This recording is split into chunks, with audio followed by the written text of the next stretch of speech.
One of the features that came up and has been evolved is the swan neck rear wing. The idea behind this is that, we used to mount them from the bottom, but like an airplane wing, which, if you think about it, is curved on the top, and the idea is to throw the air off to create lift. What we're trying to do is the exact opposite that, and drag the car down, creating downforce, and by having the uprights on the bottom in the path of that flow of air, we were interrupting it, and it was not as efficient. So the swan neck rear wing allows it to be more efficient. Really does look like it's mounted upside down. Yeah.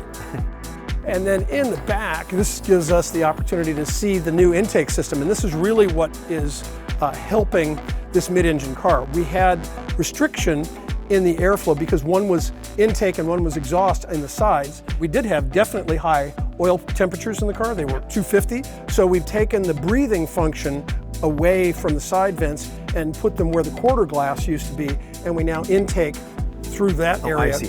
Yeah, and we breathe through the top. The engine is a direct engine from the GT3. It started in your Speedster, actually. That was the first time we used this engine. So what most engines have is just a big intake, and that intake has a single flap in it that allows to regulate the airflow. What we have now is 6 individual throttle bodies, and each one of them has their own butterfly. All sorts of little ultra whammy things.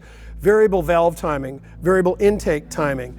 All of these things, along with these individual throttle bodies, allow us to broaden out the torque curve and the horsepower range. So we can make more horsepower and torque at lower RPMs by having a variable engine rather than everything fixed and locked into place. So you have to make a compromise when you have fixed systems on the car that force you into either high RPM performance or low. It's very difficult to get the mid-range with that system because you begin sacrificing one end or the other. I'm very excited to see how this is going to turn out. It's going to be a fun car. After waiting for 2 years, me too. For sure.